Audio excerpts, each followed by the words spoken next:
মানে ফাউন্ডেশনটা তো হবে চাইল্ডহুডে, ওর কালচারাল ফাউন্ডেশন, ওর এডুকেশনাল ফাউন্ডেশন, এগুলো তো চাইল্ডহুডে হবে।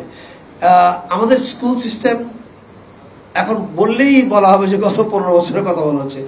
আমরা শুধুমাত্র পাশের হার বাড়িয়েছি, আমরা শুধু দেখেছি কতজন জিপিএ 5 পায়, নাম্বার কিভাবে বাড়ানো যায়। আপনি নিজে, আপনাদেরও ভাই বোন আছে, আত্মীয় স্বজন আছে, আমারও আছে, ওরাও পড়াশোনা করে, এবং আমি নিজেই ওদের সঙ্গে যখন কথা বলি আমি টের পাই যে আমাদের শিক্ষা এবং সংস্কৃতির ফাউন্ডেশন ভয়াবহভাবে ধ্বংস করা হয়েছে। এটা ঠিক করতে সময় লাগবে, তবে ঠিক সময় লাগবে বলে বসে থাকলে হবে না, কাজ শুরু করতে হবে।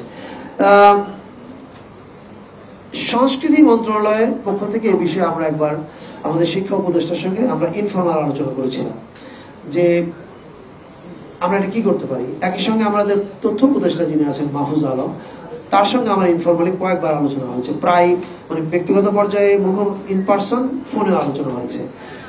একটা জায়গাতে আমি আপনাদেরকে বলতে পারি, আমি জানি যে তাদের সঙ্গে নতুন করে নিয়ে আমার একটা আলোচনা হয়েছে। মাহফুজ আলম এবং তার মিনিস্ট্রি কমপ্লিটলি অ্যালাইন্ড যে নতুন কুড়িটা চালু করতে হবে। আপনাদের সবার মনে আছে নতুন কুড়ি একসময় এরকম ক্রেজ তৈরি করেছিল যে আগামী বছর নতুন কুড়িতে যাওয়ার জন্য অথবা 3 বছর পরে নতুন কুড়িতে যাওয়ার জন্য বাসায় টিচার রেখে গান শেখানো শুরু হয়ে গেছে। এই জায়গাটাতে যদি আমরা ফিরে না যাই তাহলে এটা খুব মুশকিলের জায়গা হবে আমাদের বাচ্চাদের জন্য। এটা চালু হলে আমার ধারণা একটা ইম্প্যাক্ট পড়বে। আর স্কুলের কারিকুলাম এটা একটা মেজর জিনিস।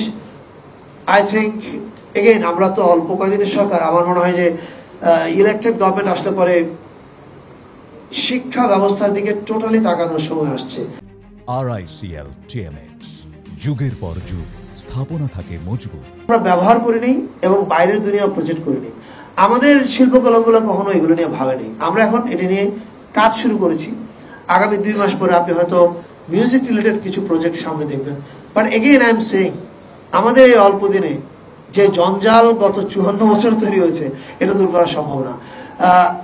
তবে আমরা যাওয়ার আগে, এটা আমি এখানে ওপেনলি বলতে পারি, যাওয়ার আগে আমরা অনেকগুলো কাজ করছি। আমরা একটা ব্লুপ্রিন্ট তৈরি করছি যে আগামী 5 বছরে কি করা উচিত, 10 বছরে কি করা উচিত। আমরা যাওয়ার আগে আমি একটা প্রেস কনফারেন্স করে নোট টু সাকসেসর বলে একটা প্রেস কনফারেন্স হবে, যেখানে আমার পরবর্তীতে যিনি আসবে নির্বাচিত হয়ে তার উদ্দেশ্যেই আমার উপলব্ধি আমি নোট আকারে দিয়ে যাব। উনি যদি ফিল করেন যে এখান থেকে ওনার নেওয়ার মতো কিছু আছে তাহলে উনি নেবেন এবং আশা করি দেশের কাজে লাগাবেন। আপনাকে জাস্ট কমপ্লিমেন্ট করার জন্য বলি, আপনাদের চিটাগংয়ের একটা মোস্ট পাওয়ারফুল জিনিস হচ্ছে রক মিউজিক।